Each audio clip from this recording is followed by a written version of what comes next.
मैं नए भाइयों को बता दूं कि मैंने अपने छत के ऊपर चूज़े रखे थे जिनको मैं माशाल्लाह पूरे कुक्कड़ और कुकड़ियों तक कर ले आया। अब बारी थी मैंने अपना ऊपर गेम अपग्रेड करनी थी। गेम से मुराद है खुड्डा वगैरह अपग्रेड करना था।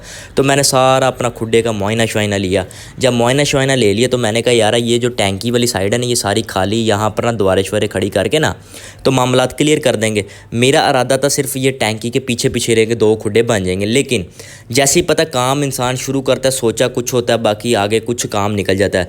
तो मैं रात को नीचे सो गया, भाई ने टैंकी हटवा दी। कहता है यारा टैंकी हट जाएगी, तेरे खुड्डे ज़्यादा बन जाएंगे। और मैंने भी लालच तो नहीं की, हाँ उसकी बात ठीक थी कि वाकई जगह ज़्यादा बन जाएगी और परिंदे जहाँ पर 100-200 आना वहाँ पर 300 आ जाएगा, 350 आ जाएगा। तो भाईजान अब सामान की ज़रूरत थी, बजरी आ रही है, ईंटें आ रही हैं भाईजान, स्लैपें आ रही हैं, स्लैपें रखवाई जा रही हैं, सारे मामलात। अब टैंकी रखने के ऊपर बारी थी। मैं कहा टैंकी उतर रख दो। कहता भाई पागल हो गए हो, टैंकी वब तक रखनी है जब तक यहाँ पर लैंटर नहीं डलेगा। लैंटर, मैंने कहा क्यों? कहता है टैंकी के ऊपर पानी आता है, इसका वजन होता है। अब लैंटर भी डाल चुका है तो ऊपर हम दुआरे कर रहे थे 4-4 फुट की, 4 फुट कह रहा हूँ, 1-1 1.5 फुट की, क्योंकि हवा का प्रेशर होता है ताकि टैंकी रखी हो तो डायरेक्ट हवा ना उसको लग पाए। अब दुआरे शुआरे भी हो गई हैं तो ईंटें बच गई हैं। तो भाई ने कहा चल यार ईंटा ज़ाया नहीं करनी, उत्ते ना कुछ 8-9 रद्दे ला दे। अब 8-9 रद्दे लगा रहे हैं तो अब यहाँ पर आके काम रुक गया है कि ना छोड़ सकते हैं ना। अब मतलब थोड़ी ईंटें और लगनी है तो पूरा ऊपर एक मंजिल डाल जानी है। तो फिर ईंटें मंगवाई और ये भाईजान ईंटें शंटे आ गई हैं तो ईंटें फिर ज़्यादा आ गई थी। उसके बाद स्लैब भी बची हुई थी तो ऊपर भी एक हमने मंजिल डाली और दिन रात काम शाम हो रहा है। अब ये सारा मतलब के काम हो गया। अब चनाई का काम रह गया था, जो प्लस्तर होने वाला काम सारा मामलात रह गए थे। तो अब